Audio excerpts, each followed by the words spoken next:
In every school there is always that one boy who becomes the easy target, the quiet one, the misfit, the one who doesn't quite fit into the groups, the laughter, or the casual cruelty of teenage hierarchy. And in my school that boy was named Daniel, a thin, pale kid who kept his head down, spoke only when forced to, and carried his books like shields pressed tight against his chest. And it didn't matter that he was harmless, maybe even kind, because to others he was weak, and weakness in school was like blood in the water. It drew predators. And so every day Daniel became the victim of jokes, shoves, stolen lunches, cruel nicknames that echoed in the halls, and I watched it all unfold with that horrible mixture of guilt and relief. The guilt because I knew it was wrong, the relief because at least it wasn't me, and the days blurred into a routine where Daniel suffered and everyone else either joined in or stayed silent, until one morning something shifted, something that would mark the beginning of a story so terrifying I still don't know how to put it into words, but I'll try, because the truth deserves to be told. And it began when the loudest of Daniel's tormentors, a boy named Marcus, didn't show up to school, which in itself wasn't unusual until the teachers whispered that no one knew where he was. His parents had called the police, and the rumor mill churned with possibilities. Runaway, kidnapping, something darker. But what struck me wasn't Marcus's absence. It was the way Daniel walked into class that day, calm, quiet, almost serene, as if the weight of something invisible had lifted off his shoulders, and though nobody said it out loud, we all noticed, and as days turned into weeks more bullies vanished, one after another, each disappearance unexplained.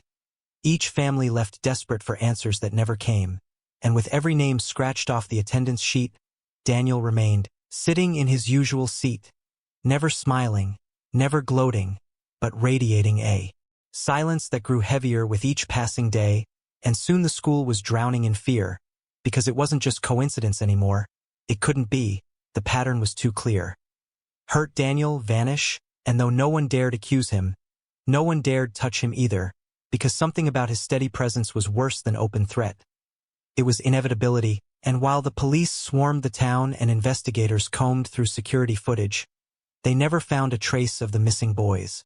No struggle, no witnesses, just absence, like they had been erased, and then the whispers started, hushed at first, then louder. Maybe Daniel had help, maybe he wasn't as powerless as he looked, maybe he was connected to something bigger, something darker, and one night curiosity clawed at me until I couldn't ignore it anymore, so I dug into forums, late-night threads, even Reddit posts about unexplained school disappearances, and it was there I stumbled onto something that made my blood run cold. Stories about teenagers who had discovered a part of the internet not meant for us, the dark web, where anonymity was currency and services existed that defied morality, where you could pay to make people vanish, and some claimed there were entire networks dedicated to exacting revenge for those who could never fight back.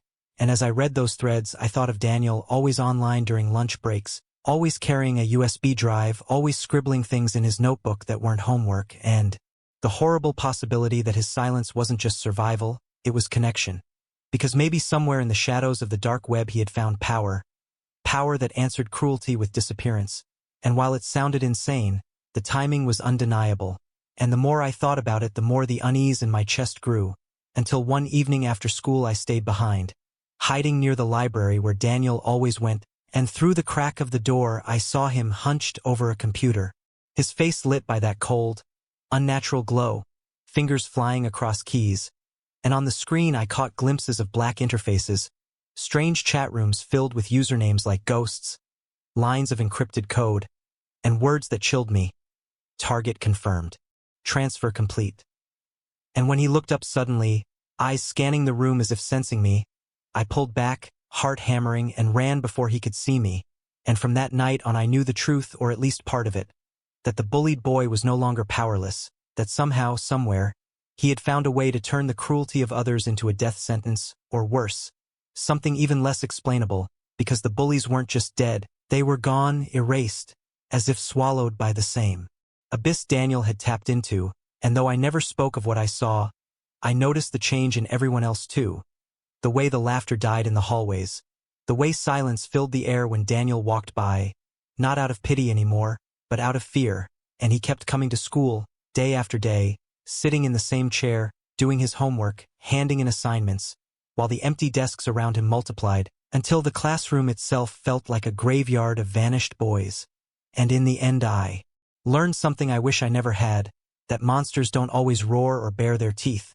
Sometimes they sit quietly in the corner, taking every blow, until one day they find a door to the shadows, and once that door opens, nothing you do can ever undo it.